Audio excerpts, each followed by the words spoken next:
morning and a very warm welcome. You are watching JanataTelevision and this is English Bulletin with me, Yutsa Bhattrai. The top stories first. Coronavirus claims 29 more lives across the country. Government reports over 17,000 active cases. Government begins construction of hospitals in 396 local units. Prepares to open a 30-bed infectious disease hospital in all 7 provinces. Nepalese army averts possible ethnic violence in South Sudan. United Nations praises the efforts made by army. Prison riot in Sri Lanka leaves 8 people dead. The inmates protesting against coronavirus measures. And West Ham settles for 5th place in the Premier League table, defeat Aston Villa 2-1 in London Stadium.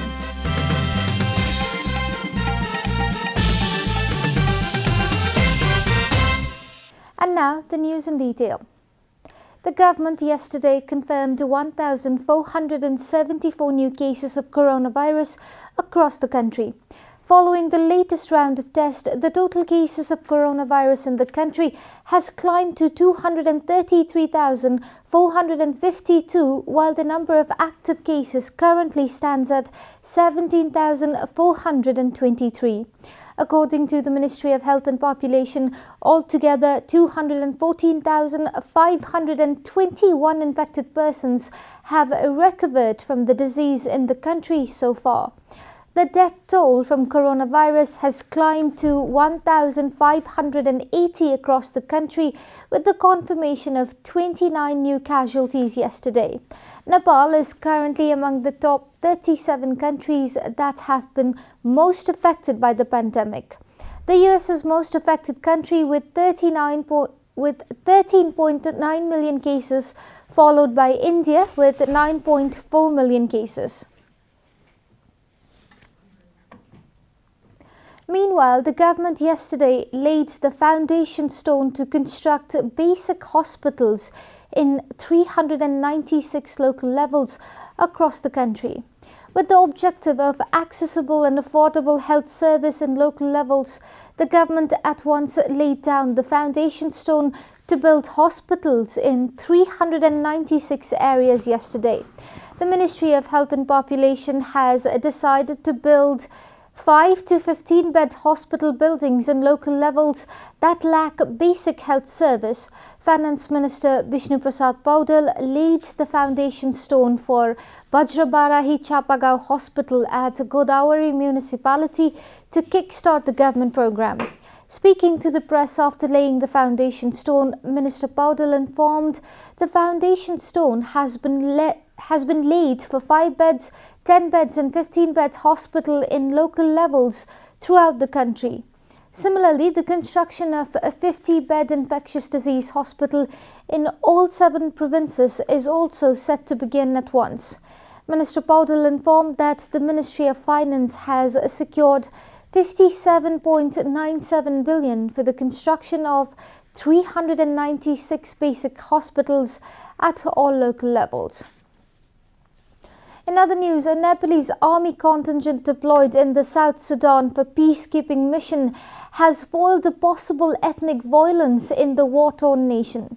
According to the Nepalese army, a unit of Nepalese peacekeeping force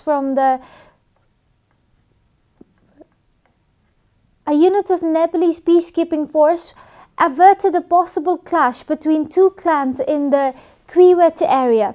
The locals of the area were on the verge of fighting around 5 days ago following an incident of theft. During a clash that ensued, a local from one of the clans had died, informed the Army's Directorate of Public Relations. Tensions were rising among the ethnic groups when the Nepalese army intervened and averted possible fighting. A team of Nepalese army led by Captain Abhigyan Bista successfully mediated the warring sides. The incident site is around 70 kilometers away from Nepalese army barracks in Rumbek. The Nepalese army informed that the United Nations has highly praised its efforts to contain violence and maintain peace in South Sudan. This is Janata Bulletin. We'll be right back after a short break.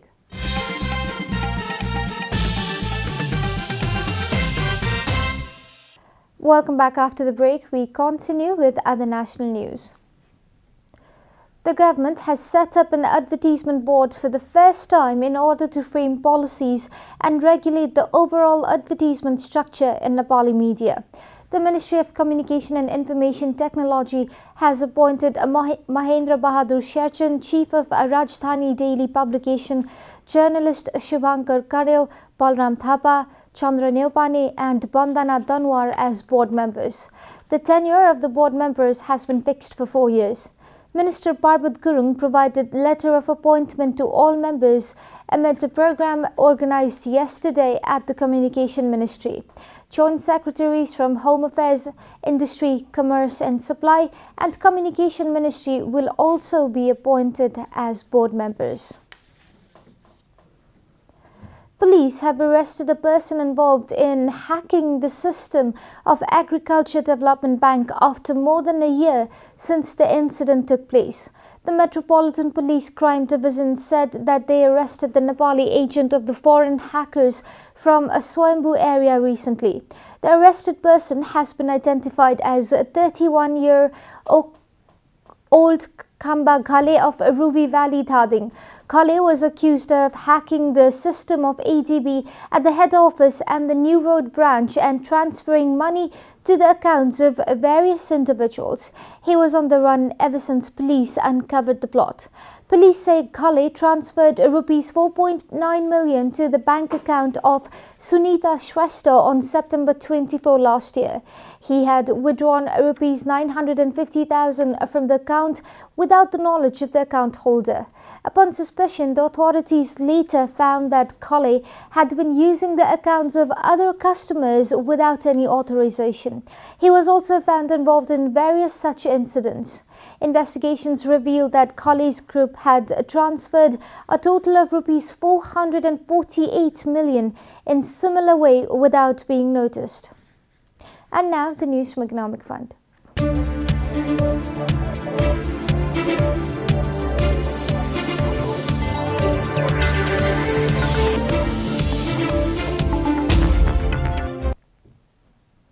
The price of gold on Wednesday fell by 700 rupees on Nepali market yesterday. According to the Federation of Nepal Gold and Silver Dealers Association, hallmark gold was traded for 90,000 rupees per tola in the market yesterday. The price of precious yellow metal had also fallen by 600 rupees on Sunday. The price of silver has been fixed at 1,120 rupees per tola after it fell by 30 rupees.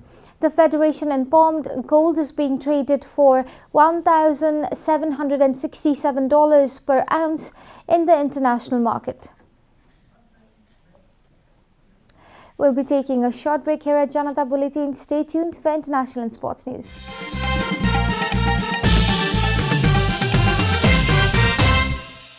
Welcome back, and now the international news.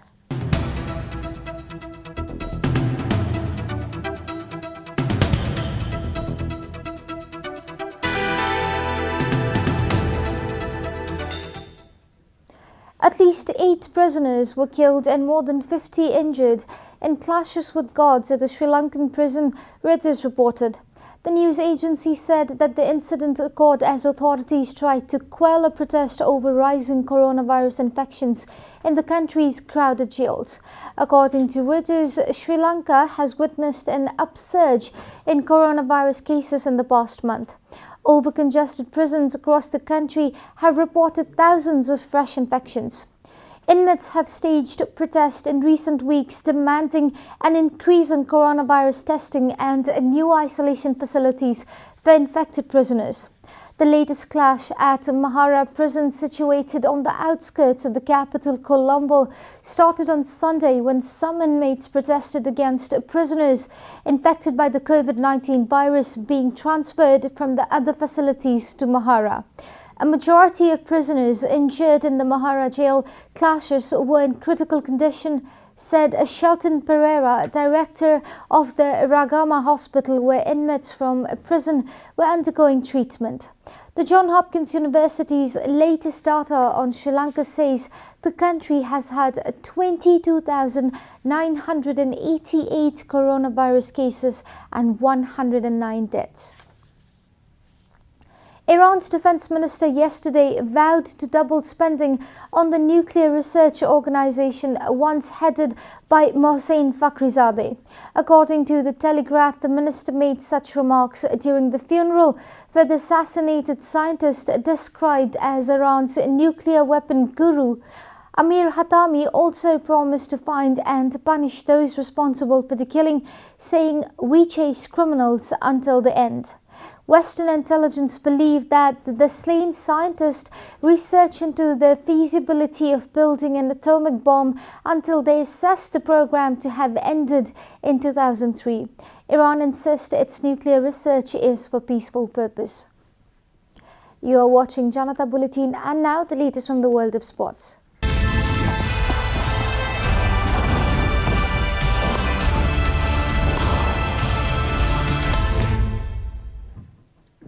West Ham has climbed to the 5th place in the Premier League table after beating Aston Villa 2-1 yesterday night. According to BBC, Villa's Ollie Watkins was denied a stoppage time equaliser after an agonising VAR wait deemed his upper arm was offside, even though he seemed to be being held back by Hammers defender Angelo Ogbonna. West Ham had twice taken the lead in the opening moments of the either half, with Angelo Ogbonna heading in from a Jared Bowen corner with less than 2 minutes on the clock before Jack Grealish continued his fine run of form with a solo run and finished level. David Moyes has quietly established the Hammers as an effective outfit this season, and they got off to a perfect start when Ogbonna burled a header past Emiliano Martinez inside the first 2 minutes. Half-time substitute Saeed Benrahma crossed for Bowen to nod the host back ahead 28 seconds into the second half, and minutes after Trengswet missed a clear-cut chance to level. Villa were put through more penalty heartache a week after VAR denied them a late spot kick in their defeat to Brighton. We are at the end of Janata Bulletin, and the headlines once again. Coronavirus claims 29 more lives across the country. Government reports over 17,000 active cases. Government begins construction of hospitals in 396 local units. Prepares to open 50-bed infectious disease hospital in all 7 provinces. Nepalese army averts possible ethnic violence in South Sudan. United Nations praised the efforts made by army.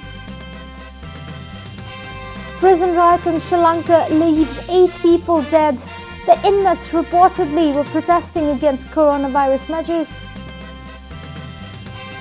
And West Ham settles for a 5th place in the Premier League table, defeat Aston Villa 2-1 in a London stadium.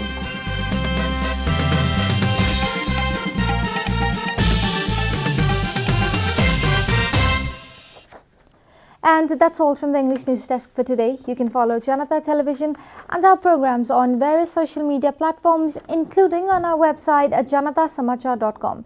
Keep watching Janata Television. Namaste.